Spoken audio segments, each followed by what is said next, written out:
लवकरच गणपती बाप्पांचं आगमन होणार आहे. त्याकरता आपण पाहुण्यांच्या घाई-गडबडीत प्रसादाला झटपट बनेल असा गोडाचा पदार्थ बघत असतो. तर आज मी बनवते बुंदी न पाडता किंवा झारा, पिशवी न वापरता झटपट असे फक्त 15 मिनिटात बनणारे बुंदीचे रसरशीत लाडू.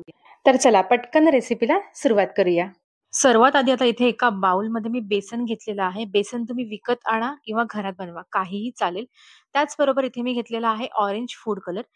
इथे मी लिक्विड फूड कलर घेतलेला आहे. तुम्ही ह्या जागी ते पावडर्ड फूड कलर जो मिळतो ना मार्केटमध्ये तो घेतला तरी सुद्धा चालेल. आता ह्यामध्ये आपल्याला थोडं-थोडं पाणी घालून आहे ना, पहिले बेसन छान मस्त मिक्स करून घ्यायचंय. एकदम जास्त पाणी घालू नका. त्यामुळे काय होतं ना, गाठी होतात आणि बेसन व्यवस्थित असं पातळ आणि स्मूथ असं होत नाही. तर मी इथे थोडं पाणी पहिले घालून मिक्स करून घेतलेलं आहे. आता परत एकदा पाणी घालून हे असं बॅटर हे बघा एकदम स्मूथ करून घेतलेलं आहे. अशा कन्सिस्टन्सीमध्ये आपलं बॅटर असलं पाहिजे. आता आपल्याला बुंदी न पाडता बनवायचे. त्याकरता इथे मी घेतलेलं आहे एक कढई. कढईमध्ये कडकडीत असं तेल गरम करून घेतलेलं आहे. तेलामध्ये आपल्याला भजी सोडून घ्यायची. जशा आपण भज्या सोडतो ना, तशा सेम आपल्याला भजीच सोडून घ्यायचे. तुमच्या कढईमध्ये जेवढ्या भजी मावतील त्याप्रमाणे तुम्ही इथे भजी सोडून घ्यायचे. आता सर्व भजी आपल्याला सोडून घेतल्याच्या नंतर या अशा छान मस्त गरम तेलामध्ये फ्राय करून घ्यायच्यात आणि ह्या आपल्याला जास्त ओव्हर पण करायच्या नाहीत, म्हणजे अशा कुरकुरीत पण करायच्या नाहीयेत आणि कच्च्या पण राहिल्या नाही पाहिजे आपल्या भजी. अशा प्रकारे आपल्याला ह्या फ्राय करून घ्यायच्यात. तर हे बघा, तुम्ही बघू शकता मी असं आलटून-पलटून हे सर्व साइडने भजी ज्या आहेत त्या फ्राय करून घेते. हे बघा आता आपल्या भजी ज्या आहेत इथे फ्राय करून झालेल्या आहेत. अशा प्रकारे आपण ह्या भजींपासून लाडू बनवू शकतो. एकदम साधी आणि सोपी पद्धत आहे. तुम्हाला अजिबात बुंदी पाडायची गरज नाही किंवा झारा पिशवीचा वापर करून अजिबात बुंदी अशी बारीक-बारीक पाडायची गरज नाहीये. त्याशिवाय सुद्धा आपली बुंदी छान तयार होऊ शकते. तर हे बघा आता इथे आपल्या सर्व भजी बनून तयार झालेल्या आहेत. आता या आपण हाताने ना थोड्या-थोड्याशा तोडून घेऊयात आणि ह्यातला जो कुरकुरीत भाग आहे ना, तो शक्यतो काढून घ्या. नाही काढला तरी चालेल, मग तो एकदम बारीक करून घ्यायचा. पण तुमची बुंदी अशी प्रॉपर मग दिसणार नाही.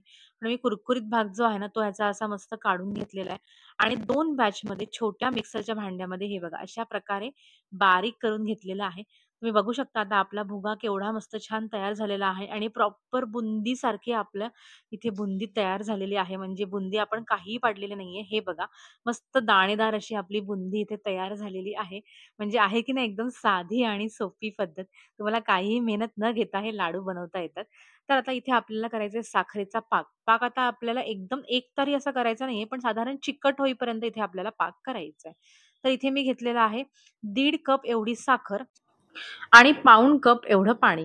तर पाणी घेतल्याच्या नंतर आपल्याला ह्यामध्ये घालायचे थोडंसं food colour, orange food colour.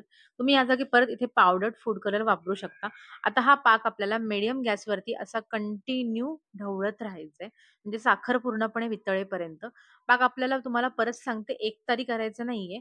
असं थोडासा चिकट होईपर्यंतच पाक करायचा. तर हे बघा इथे मी थोडासा इथे पाक काढून घेते आणि थंड करून आपल्याला तो चेक करायचा आहे. हे बघा हाताला असा चिकटसर लागतोय. थोडीशी त्याची तार बनायला सुरुवात झालेली आहे, पण तार अजून बनत नाहीये. याचा अर्थ इथे आपला पाक तयार झालेला आहे. त्यानंतर एकदम साधी आणि सोपी प्रोसेस ती म्हणजे फक्त 5 मिनिटाची आहे. आता आपली तयार केलेली जी बुंदी आहे ना मिक्सरला बारीक केलेली, ती आपण या सर्व पाकमध्ये व्यवस्थित घालून घेऊया. आता या स्टेजला आपल्याला इथे गॅस एकदम स्लो ठेवायचा आहे. अजिबात फास्ट करायचा नाहीये. आता ही सर्व बुंदी आपल्याला पाकाबरोबर व्यवस्थित अशी मस्त एकजीव करून घ्यायची आणि हे पाक आहे ना लगेचच असं मस्त सोक होऊन जातं. तुम्ही बघू शकता इथे आपली हळू-हळू जी बुंदी आहे ती अशी घट्टसर याचा गोळा होतोय म्हणजे आपलं लाडूचं बॅटर जे आहे ते इथे तयार होतंय. आता सर्व बुंदी अशी मस्त एकजीव झाल्याच्या नंतर आपल्याला ह्यामध्ये घालायचे थोडंसं साजूक तूप. हे बिलकुल ऑप्शनल आहे, पण घातलं तर आपल्या लाडूला अजून छान मस्त चव येते. त्याचबरोबर इथे मी घेतलेल्या आहेत कलिंगडच्या बिया, या सुद्धा ऑप्शनल आहेत. जर तुमच्याकडे नसेल तर तुम्ही नाही टाकलं तरी सुद्धा चालेल.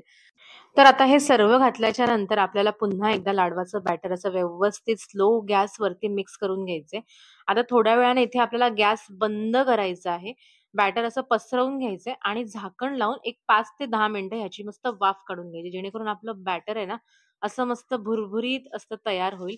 तर हे बघा, इथे आपली वाफ काढून झालेली आहे. हे बघा झाकणावरती अशी आपली इथे वाफ निघालेली आहे आणि आपलं बॅटर सुद्धा बऱ्यापैकी इथे थंड झालेलं आहे. म्हणजे कोमट असं इथे आपलं बॅटर झालेलं आहे आणि बॅटर तुम्ही बघू शकता एकदम असं भुरभुरीत असं मस्त आपलं बॅटर दिसतंय. तर याचा अर्थ असा, की आपण लगेचच इथे लाडू वळायला घेऊ शकतो. तर इथे आपण बॅटरचा छोटासा असा भाग घ्यायचा आणि तुम्हाला आवडेल त्या प्रकारे तुम्ही इथे लाडू वळवू शकता, म्हणजे लहान-मोठे. तर मी इथे ना छोटे असे लाडू मस्त वळून घेते, म्हणजे मीडियम साइजमधले. तर हे बघा आपलं बॅटर जे आहे, म्हणजे लाडू जो आहे तो सहजच वळला जातोय, म्हणजे काहीही मेहनत न घेता. असा गोळा एकदम हातामध्ये व्यवस्थित असा आपला गोलाकार असा लाडू इथे तयार झालेला आहे. तर आता मी इथे सर्व लाडू असे वळून घेते. तर हे बघा आपले सर्व लाडू इथे वळून झालेले आहेत आणि वरतून थोडंसं डेकोरेशनला इथे बिया सुद्धा लावलेल्या आहेत मी. आता यावर अजून थोडीशी ना डेकोरेशन करता इथे मी सिल्वर वर्क घेतलेलं आहे, जे मार्केटमध्ये मिठाईवर असतं ना तेच. तुमच्याकडे नसेल तर तुम्ही हे नाही लावलं तरी चालेल. तर तुम्ही असे सुद्धा लाडू हे सर्व्ह करू शकता. खूपच सुंदर आणि झटपट असे आपले लाडू तयार होतात. तुम्ही बघितलं ना एकदम साधी आणि सोपी रेसिपी. काय मेहनत आहे याच्यामध्ये सांगा बरं? काहीच नाही. तर तुम्हाला आजची रेसिपी कशी वाटली हे मला कमेंट करून नक्की सांगा आणि व्हिडिओ आवडला असेल तर प्लीज माझ्या व्हिडिओला एक लाईक, शेअर आणि सबस्क्राईब करा, जेणेकरून मला सुद्धा मोटिव्हेशन मिळेल. त्याचबरोबर तुम्हाला पुढची रेसिपी कोणती पाहिजे हे सुद्धा मला कमेंट करून नक्की सांगा. तर चला परत भेटूया अशा एका छान रेसिपी बरोबर. तोपर्यंत स्वरूपाच किचनला बघत राहा आणि असंच छान-छान खात राहा.